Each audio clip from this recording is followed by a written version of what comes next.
5 fatos que acabaram com a temporada do Inter. Vamos a eles.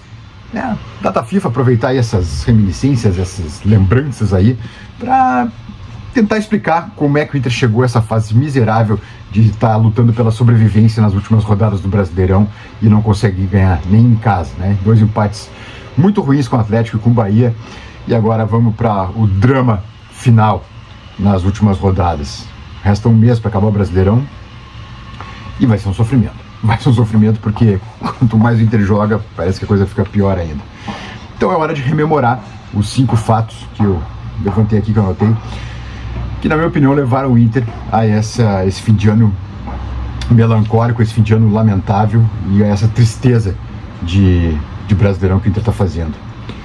São 5 fatos, né? Aí cada um considera o que acha mais interessante. Eu elenquei aqui os 5 fatos, 5 momentos que para mim acabaram com a temporada do Inter. Primeiro,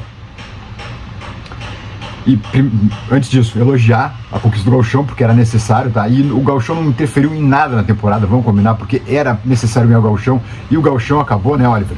Na primeira semana de abril. Então, sem essa de o Gauchão, deram tudo do Gauchão, nada. O Gauchão acabou na primeira semana de abril. Não interferiu em nada no Brasileiro, tá? Em nada. Não vou entrar nessa.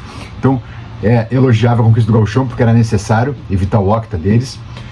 E o Inter ganhou bem o Gauchão, né? Ganhou com autoridade. Então vamos lá, 5 fatos que acabaram com a temporada do Inter. Primeiro, saídas, dispensas, vendas sem muito critério. Aqui é a minha colinha, o Oliver me atrapalhando aqui. Sem muito critério. E eu sem critério eu digo porque se foi analisado o aspecto financeiro, precisava vender, não foi analisado o aspecto técnico, né?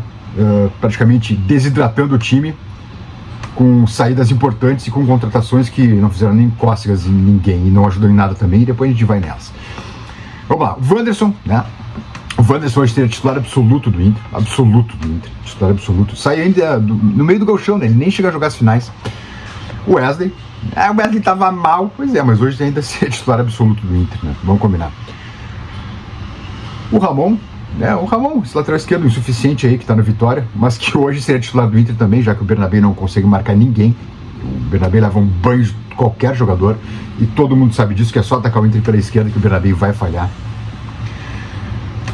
A saída barra queda, barra dispensa do Valência, mas tava mal. Pois é, mas aí um ponto que também nos leva a um outro fato e que eu já chego nele. Mas por enquanto vamos ficar nessa saída do Valência, tá? Depois eu explico o porquê. E a perda do Fernando, né? Aí sim, um azar, aqueles azares que só o Inter consegue ter. A lesão do Fernando que destruiu com o meio campo do Inter. Aí aqui foi azar, aqui não foi erro, aqui foi realmente um grande azar. No jogo contra o Fluminense acabou, pelo Brasileirão, né? Acabou se machucando, lesão no joelho. Segundo ele, tinha condições de voltar a jogar, né? Ainda, tá bom, tá sem clube também, né? Não sabe que não voltou nem a treinar, enfim. Mas esse é o primeiro ponto, tá? Segundo, a demora ao demitir o Roger Machado. O trabalho do Roger já vinha mal antes da parada para o Mundial da FIFA, quando a gente teve um mês inteiro parado. Tanto que ele deu 15 dias de férias para os heróis, deu mais 15 dias de pré-temporada, né? Enquanto o Roger esperava que viesse alguma coisa diferente depois dessa parada e não veio absolutamente nada. O time seguiu jogando da mesma forma, facilmente marcado, porque, enfim, todo mundo sabia já como o Inter jogava e não houve mudança alguma de sistema, mudança alguma de ideia de jogo. Então demorou demais para demitir o Roger.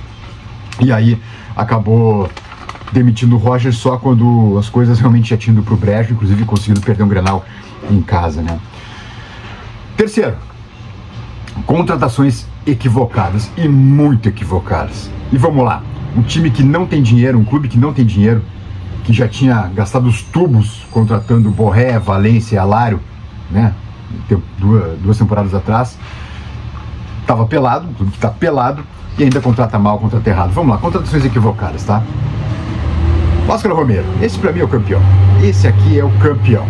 Nada se explica a contratação de Óscar Romero. Alan Benítez, o cara buscado no Paraguai, convocado na seleção paraguaia, não sei como, o Paraguai deve estar muito mal. E o titular agora, de novo, é o Bruno Gomes. Ou o Vitinho, né? Ai, Jesus. Alan Rodrigues, nosso maratonista, ele corre o campo inteiro, corre o tempo inteiro, corre para todos os lados, tu não sabe o que ele faz em campo. Sampaio, comprado em Portugal. Richard, outro que é campeão. Ronaldo, mais um. Juninho, outro zagueiro absolutamente insuficiente, buscado na Dinamarca, e demorou para buscar o Juninho. Nossa senhora. O Rohel perto desses caras aqui, na verdade, é quase o Beckenbauer, né? Ou o Figueiredo perto desses caras aqui. Mas ainda insuficiente também, já saiu que o Inter acabou não comprando ele junto ao Estudiantes. Outro campeão aqui de contra... Esse aqui também é maravilhoso. Kaique Rocha. Meu Deus do céu. O Kaique Rocha, o D'Alessandro e o Roger chegaram a ir para uma coletiva defender a contratação do Kaique Rocha, cara. Olha, é uma das cenas mais patéticas da temporada do Inter. Natan, lateral direito, Natan, lembra? Que era do Santos. Também, ó. Nossa. Diego Rosa. Diego Rosa também outra cerejinha do bolo. Não. Um jogador que sequer tinha ímpeto em campo, sequer se impunha em campo, sequer parecia ter vontade de jogar futebol. Enfim, mais um erro. Então, olha o festival de... E o Ramon, tem o Ramon também aqui. O Ramon tá nas duas listas, na verdade, na dispensa e na contratação. Por quê? Porque o Inter comprou o Ramon. O Ramon tem contrato com o Inter até o fim de 27, pra vocês terem uma ideia. O que o Inter faz? No meio da temporada, dispensa o Ramon.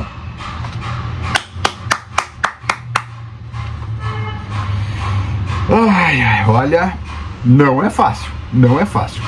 Quarto fato, que acabou com a temporada do Inter.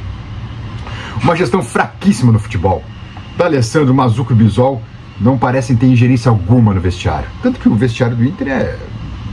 Os fatos virão à tona depois do fim do ano, caindo ou não caindo.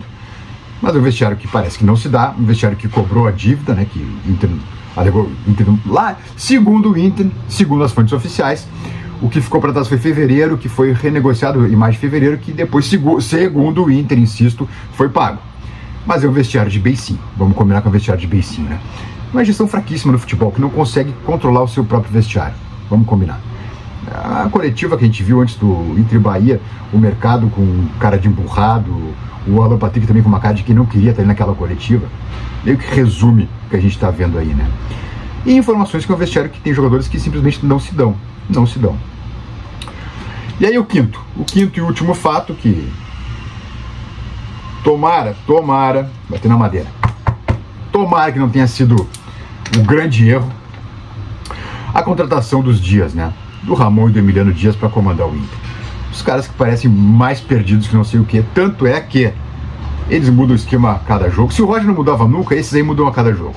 A cada 90 minutos muda o sistema de jogo do Inter. O Vitinho, olha só que maluquice. O Vitinho jogando de atacante faz gols. E jogando de lateral não joga nada. Curioso, o futebol é fantástico, né?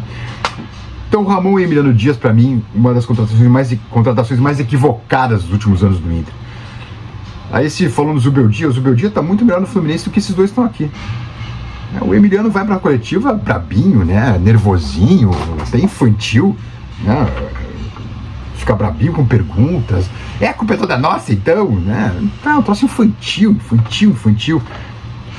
E o Dom Ramon parece perdidaço, né? Além da declaração machista infeliz do fim de semana, até se retratou depois, tomara que tenha se retratado mesmo, não só uma nota protocolar, né? Na hora do aperto, sabe como é que funciona a gestão de crise, né?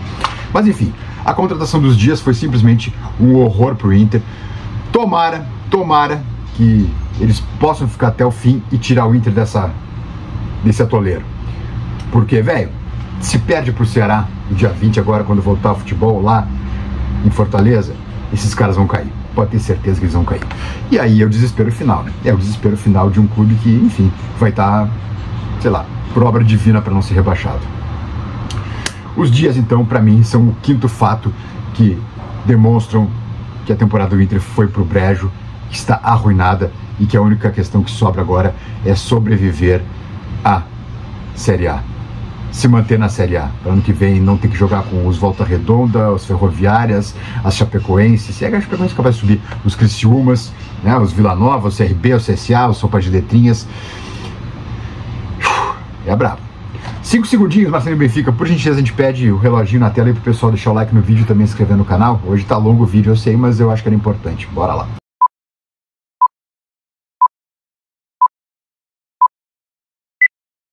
Força minha buena. Os dias ficaram, né? Não foram demitidos. As traves e o Ivan salvaram eles no fim de semana, né? Graças a Deus, pelo menos, porque senão a gente ia ter perdido o jogo pro Bahia. E deu um amasso no Inter no segundo tempo, né? Essa que é a verdade. Mesmo com, eu acho que equívocos de arbitragem, que não deram pelo menos um pênalti pro Inter, também não deram pro Bahia e também anularam. Aquele gol do Inter foi muito mal anulado, o gol do Carboneiro. Mas mesmo assim, o Inter foi amassado no segundo tempo. Enquanto o Ceni botava o Everton Ribeiro em campo, a gente atacava de Oscar Romero. Pra tu ver a diferença, né? Então eles ficaram. Tomara que dê certo, tomara que a direção de futebol esteja certa dessa vez, porque os equívocos já são muito grandes. E torcer para o Santos cada vez mais ter o vestiário destruído pelo seu Neymar Júnior, né? O seu Neymar Beicinho Júnior, que parece estar acabando com o vestiário do Santos. Tomara que ele continue nessa obra dele, isso é em progresso. Ontem, quando ele sai, o Santos consegue dar uma encostada no Flamengo e dar um cagaço no Flamengo no final do jogo, porque a gente depende também muito da incompetência do Santos e do Vitória, mais do que nossa própria competência, nossas próprias atitudes para seguir na primeira divisão. Tomara que as coisas deem certo, porque eu sinceramente estou com muito medo do que possa acontecer. Tomara que eu esteja errado e que o Inter fique na primeira divisão. Mas o trabalho até aqui de direção, de vestiário e da comissão técnica é simplesmente péssimo. Tá bom, turminha? Boa segunda-feira. Beijos.